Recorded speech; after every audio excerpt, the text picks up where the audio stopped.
Hi, welcome to The Healing View. I'm Barbara, and I'm here with my wonderful partners, Sharon, Laura, and Judy.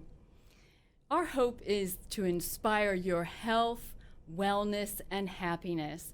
And today we're going to share our personal stories and lessons learned about our own personal healing journeys and its impact on other people. So get ready to learn, laugh, and have fun with The Healing View.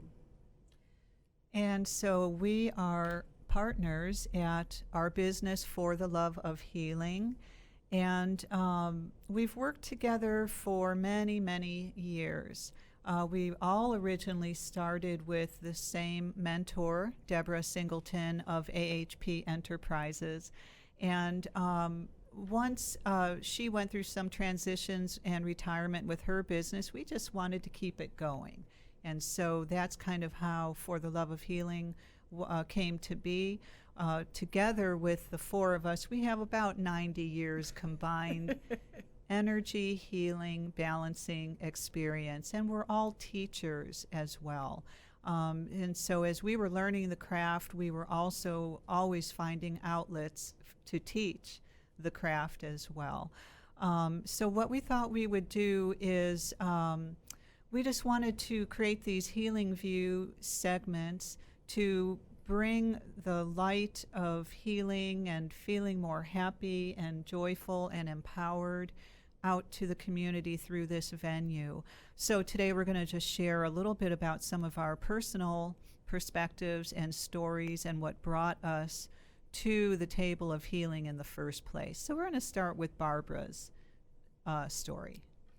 So my healing journey began about 26 years ago because of an illness, and the illness is affected by stress. And so I just asked what I thought was a very simple question of what is stress and where is it coming from in my life, which led me to going through therapy. And then it led me to a lot of learning experiences. My first learning experience was yoga, and after practicing yoga for a couple of years, I met my wonderful teacher, Gary Kraftsow, and studied with him for 6 years. And the lesson that I learned, that I continue to learn, is how to befriend my body. And after that, I went and did a meditation, mindfulness meditation with John Kabat-Zinn. And with that, I learned the importance of being present, and I continue to practice that. And also the importance of meditation. And then I went and did a workshop, Golf in the Kingdom, which was really fun out in California. And then I learned the lesson of creativity and playfulness and some expression of emotions. And then when I spent some time in California, I also learned a lesson of the importance of positive thinking and negative thinking and how that affects your body and your life with a Dr. Bill Little, who is a physicist. So I have had many learning experiences that finally brought me to mentoring with Deborah Singleton. And the lesson that I learned from Deborah is how to be a healing presence, and I continue to practice that every day. So I've been blessed with a rich journey of many teachers over a long period of time. Would anybody else like to share? Sharon? Well, thank you. My journey began probably when I was born, and I think it's the case for all of us. And because I had people in my life, including my parents and my family, but just allowed me to express myself in many ways and to learn. As an adult, though, I'm a single mother of two girls, and I didn't realize that I was under so much stress. I just worked, took care of my children, and had fun along the way. And I had a big interest in holistic health, and also in my spiritual side. So I did a lot of reading and contemplation on my own. And because I was so busy, I wasn't isolated. I was busy with my work and my children, but I didn't have a big, huge or a grand audience to work with, other than a lot with myself. So when I was in my mid-50s, I became very ill and I came to Dallas. I'm originally from Seattle, and these lovely ladies who are here, who are my partners, was at the first session that I had with Deborah Singleton. And I came here originally to see a doctor, and the doctor referred me to Deborah Singleton, and Judy and Laura, they were in my first session. And in that, I learned that about my energy fields. I had never ever spent time thinking about my energy fields, my heart, my feelings, yes, but it was also connecting it with my energy fields and having balance. And of course, it changed my life. In fact, I knew immediately that this was going to make me well, along with what my doctor was helping me with. And indeed it did. I am in my 70s now, and I have been doing the work for about 17, 18 years, and I continue to grow and expand. And I would say there's so many big moments and things that I've learned along the way. But what I have learned if to say it in a couple words, is trust. Trust in myself, trust in the healing process, that I'm always on a healing journey, and that it affects everything, and it's all about balance. And that's what I have in my story for now. And I guess I will just turn that over to Judy. Okay, Judy? Okay. I would say I was in my early 40s, and I remember sitting at home in my sofa and sitting there thinking there has to be more to life. I had everything that anyone would want materialistically. My children were in college, but I was not happy. And I sat there thinking, if there has to be something more. God, there has to be something more. And if not, I just need off the planet. I'm out of here, is basically what I said to myself, and I was sort of shocked. Well, in a few months, I heard about a woman who was doing some healing work, and I had a sick dad, and I had a very sick son who had asthma. And I thought, I would like to meet her, and I think she could help. And so after I heard about her, I went and contacted her, took my dad out. My dad had emphysema, and took my dad out to visit her. And so once I had met Deborah, I just knew I was connected in some way to whatever she was doing. I wanted to be a part of it.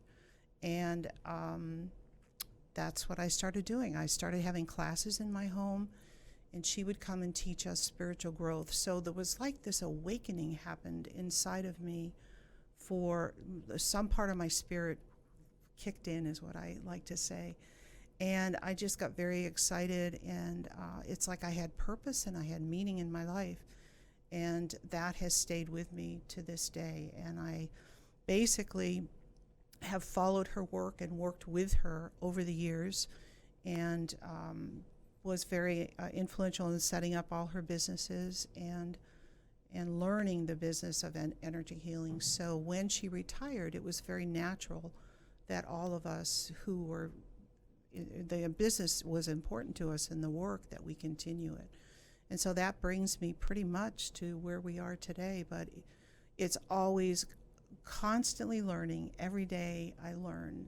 I learn from our clients, I learn from the people around me, and how do I interpret that, and how do I grow into a better human being? That's my journey. How do I become a better human being? And I have all these lovely ladies to poke at me and prod at me and remind me that I am the light, and so are they, and that we continue that journey together to shed more light. So that's my personal journey. And I guess what I would share is that, thank you, Judy. I was in my 30s being kind of this self-important businesswoman, running around in sales. So I came to an opportunity to attend a weekend retreat.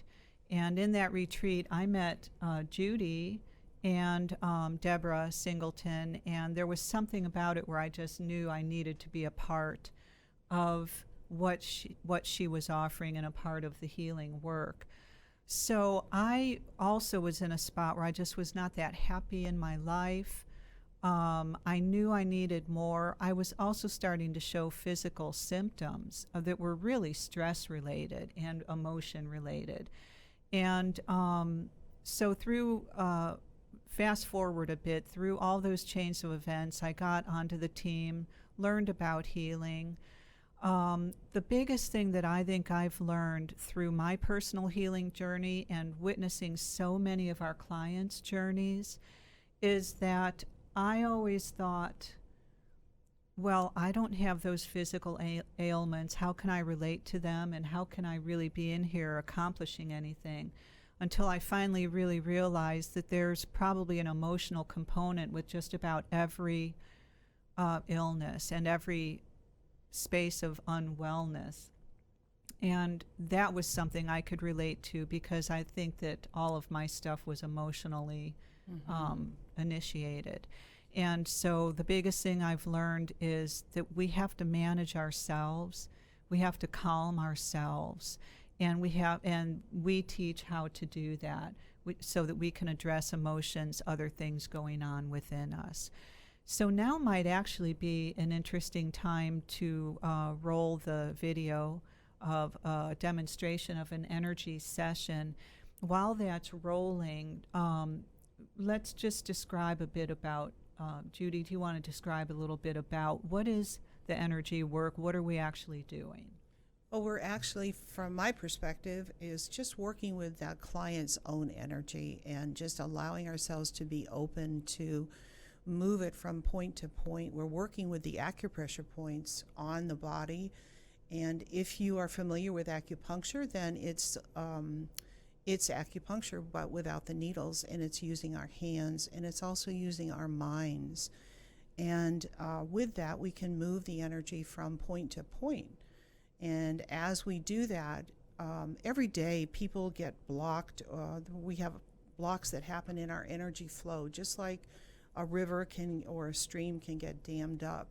We have that same thing happening in our energy field, and that can happen with everyday life. And so if you aren't really grounding, that's our term for really allowing that energy to move back down into the earth, then you need help. And that help can come from energy balancing and other ways as well. So that's basically what we do on the body. We are working with the acupressure points on the back and in the front, with the head and a lot on the feet. And depending on how that energy is flowing for a client will be how much time we spend on each of those areas.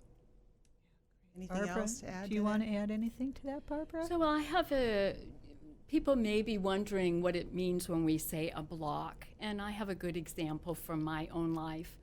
When I was growing up, I was not able to express emotions, And so I blocked all the emotions that I felt, and they get stuck.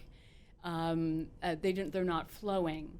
And so I realized this later on in my life and decided to do a therapy that would help open that up, very similar to a balance work that we do. So I was going through this work, and I was driving home and came around to my driveway and noticed a person who I didn't know cutting down our bushes. And I parked the car and began to feel aggressive and very like I needed to move forward with something. And I realized this was the emotion of anger, which I had never felt in my whole life. And I got out of the car and confronted this woman in a nice way, and just, we kind of settled on why she was cutting my bushes, and she stopped doing that. But it was just such a shock to me to actually feel that emotion go through me. And then I had to, after that, I would feel anger, but the anger would be very intense and much more than the situation called for. And I realized that this was all old anger that was now starting to move and come out. And so when we talk about blocked emotions, that's kind of an extreme example, but that is what can happen. So if something happens and you don't allow the emotion to flow through you, which emotion means motion and movement, it gets stuck. Okay, what a story. I can't imagine what I would have done. So we're coming around the bend here, and just wanted to give you a little bit of information about the work. So Sharon, do you have just kind of a closing couple of words of a thought before we sign off today? The closing, well, I would have to say that when balancing, okay, and I'm going to refer to myself getting a balance as well as when I'm working on clients. When they leave our center after a balance, or I have a balance when I'm done, I feel very peaceful and calm and centered. And then it continues to go on. It just doesn't, it really sets my day. It sets my week. It sets my year. And I know that balancing keeps me grounded, keeps me in a happy place. Thank you, Sharon. You're welcome. So please check out our website, fortheloveofhealing.com.